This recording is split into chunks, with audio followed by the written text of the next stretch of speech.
तो दोस्तों जैसा कि आप लोगों को पता होगा कि जब कोई स्टूडेंट डी फार्मा, ठीक है, या तो डी फार्मा या बी फार्मा और बी फार्मा करने के बाद अगर वो एम फार्मा में एडमिशन लेता है तो भाई उसका एक ये ड्रीम होता है कि हम अपने किसी स्टेट फार्मेसी काउंसिल में रजिस्टर्ड फार्मासिस्ट हो जाएंगे। उसके बाद हम क्या करेंगे, हम अपना जो भी हमने सोच के डी फार्मा या बी फार्मा करा था उसके बाद हम वो काम अपना करने लगेंगे जैसे ही हमें स्टेट फार्मेसी काउंसिल में हमारा रजिस्ट्रेशन हो जाएगा। ठीक है, अब बहुत सारे स्टूडेंट में भी ये भी सोचते हैं कि भाई हम जब हमारा रजिस्टर्ड फार्मासिस्ट हम बन जाएंगे उसके बाद मैं किसी गवर्नमेंट फार्मासिस्ट की तैयारी करूंगा या मैं अपना खुद का कुछ बिजनेस करूंगा।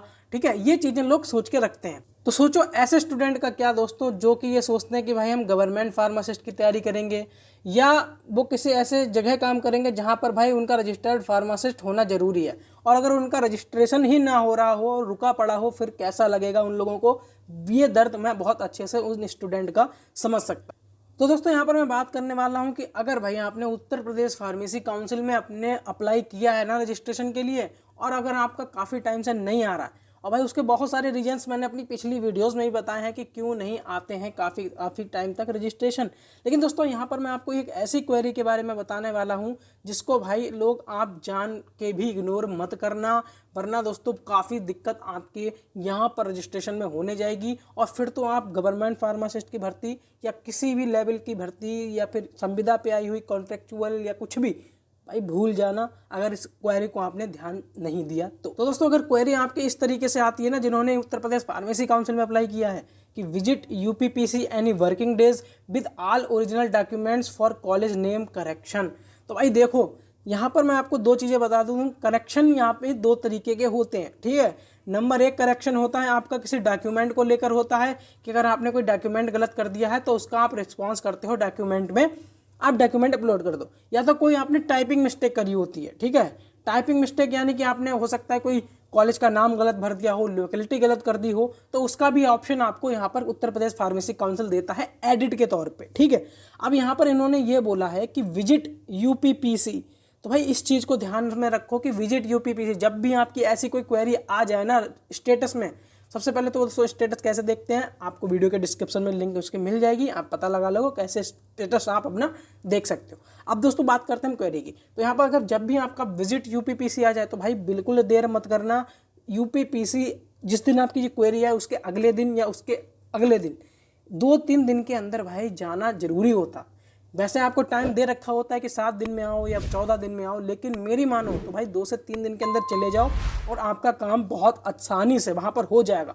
जो भी चीज़ आपसे क्वेरी में बोली गई हो, सपोज आपको बोला गया हो कि एनी वर्किंग डेज में आना विद ऑल ओरिजिनल डॉक्यूमेंट, भाई अगर आप ओरिजिनल डॉक्यूमेंट लेके जाओगे तभी आपका काम वहाँ पर हो ही पाएगा। ठीक है, ये कॉपी फोटो स्टेट वगैरह मत लेके जाना वरना दिक्कत हो जाएगी। ठीक है, इसी प्रकार से मैं और आपको दिखाता हूँ कि विजिट यूपीपीसी वाली क्वेरी जो है बहुत रेयर होती है लेकिन होती है। ठीक है, अब यहाँ पर दूसरा क्वेरी देख लो। यहाँ पर दोस्तों उन्होंने टाइम दे रखा है, जैसे क्वेरी आप देख पा रहे होगे, लिखा है कि visit UPPC with in 7 days for document of educational qualification correction. तो भाई इस स्टूडेंट की एजुकेशनल क्वालिफिकेशन में कोई गलती जरूर रही होगी, इसीलिए क्या किया है यहाँ पर यूपीपीसी बुलाया गया है, यानी कि इन्हें उत्तर प्रदेश फार्मेसी काउंसिल बुलाया है 7 दिन के अंदर।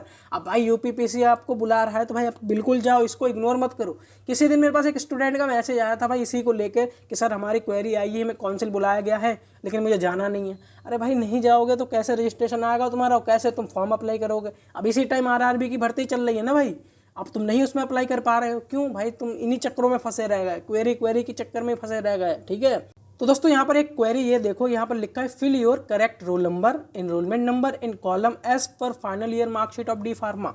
यहाँ पर कुछ इस तरीके की इनको क्वेरी आई है। अब भाई इस क्वेरी का जो सोल्यूशन है वो कैसे हो सकता है, देखो इनकी गलती जो है ना वो ये है कि इनने टाइपिंग में कोई गलती जरूर करी होगी, इसीलिए यहाँ पर बोल रखा है भाई करेक्ट रोल नंबर डालो, या कुछ और ही ये रोल नंबर यहाँ पर डाल रहे होंगे, यहाँ पर इन्वॉल्वमेंट में कोई और यहाँ पर फिल कर रहे होंगे। अब यहाँ पर देखो मैंने जैसे बात करी, अगर डॉक्यूमेंट की कोई क्वेरी होती तो आपको रिस्पांस में अपलोड का ऑप्शन मिलता ही मिलता। अब यहाँ पर दोस्तों इनको मिल रहा है एक तरीके से, देख लो, अपडेट न्यू रोल नंबर और अपडेट इनरोलमेंट नंबर। इस तरीके की भी दोस्तों आपको यहाँ पर क्वेरी देखने को मिलेगी, जहाँ पर आप अगर अपना रोल नंबर गलत डाल रहे हो तो यहाँ पर सही वाला डाल देना, इनरोलमेंट नंबर यहाँ पर सही वाला फिल कर देना और यहाँ पर रिस्पॉन्स कर देना। ठीक है, ये क्वेरी बहुत इंपॉर्टेंट थी बताने की भाई आपकी 2 तरीके की क्वेरी होती है, एक डॉक्यूमेंट रिलेटेड, एक होती है आपकी एरर, टाइपिंग एरर होती है, टाइपिंग मिस्टेक होती है, उस तरीके की क्वेरी होती है। तो दोस्तों आपने यहाँ पर देख लिया कि इनकी रोल नंबर और एनरोलमेंट नंबर से जो आपकी क्वेरी थी वो यहाँ पर इस तरीके से सॉर्ट होती है।